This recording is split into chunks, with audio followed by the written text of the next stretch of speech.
Salut à vous! Alors là, aujourd'hui, on est le 2 avril, donc on a dépassé exprès le 1, parce que je voulais vous parler d'un manga dont j'ai un petit peu évoqué l'existence il y a quelques temps. C'est Shibuya L. Alors, Shibuya L, il n'est pas sorti. Il va sortir au mois de juin. Il devait sortir le 1er avril, c'est pas une blague. Et quand on nous l'a présenté chez Pika... ah, pardon. Quand Pika nous l'a présenté, on a vraiment pris ça pour un poisson d'avril, parce que c'est l'histoire d'un poisson. Enfin, d'un poisson. De plein de poissons. En fait, l'histoire se passe à Shibuya, un quartier assez branché de Tokyo, et on suit les aventures d'un lycéen qui est une espèce de cinéaste amateur qui rêve de grandeur de film, etc. Et qui va justement à Shibuya parce qu'il considère que c'est un quartier qui est quand même plutôt sympa pour tourner un film, donc il vient faire des repérages, on va dire.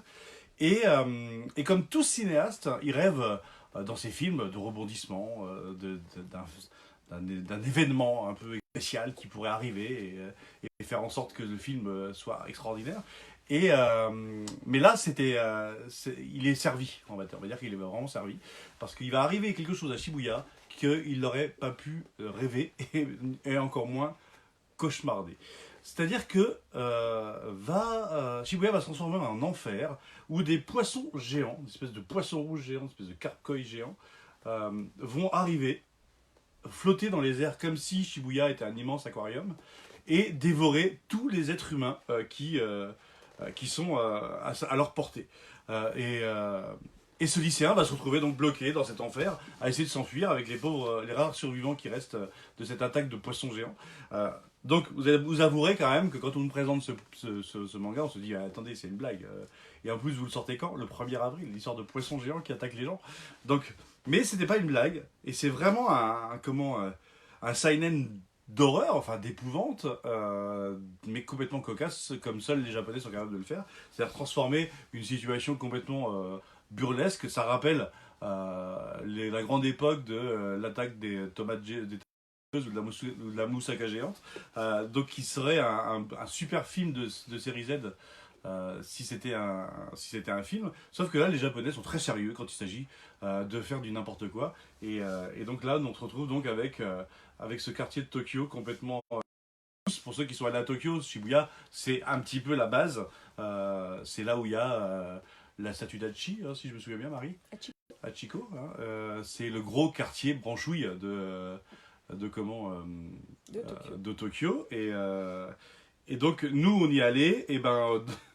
on n'a plus envie d'y aller. Je vais vous montrer, je sais pas si je vois pas trop le plan caméra. Si.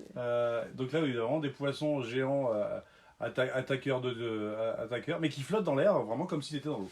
Donc voilà, c'était Shibuya L. Ne le ratez pas quand il va sortir, parce que c'est un ovni qui peut être assez facile. The Fuck de chez Akata. Mais là, c'est chez Pika, et Pika Edition est un superbe éditeur. Enfin, nous, on travaille très très bien avec eux et on aime beaucoup travailler avec eux. Et on leur doit l'Atelier des Sorciers, on leur doit Lovina, on leur doit. Qu'est-ce que j'ai chez Pika qui est dans ma collection? Il y a Chobits évidemment, en plus ils fêtent leurs 20 ans là en ce moment chez Pika. Il y a To Your Eternity, il y a Blue Eternal, non pas Blue Eternal. Il y a Echo, non pas Echo non plus.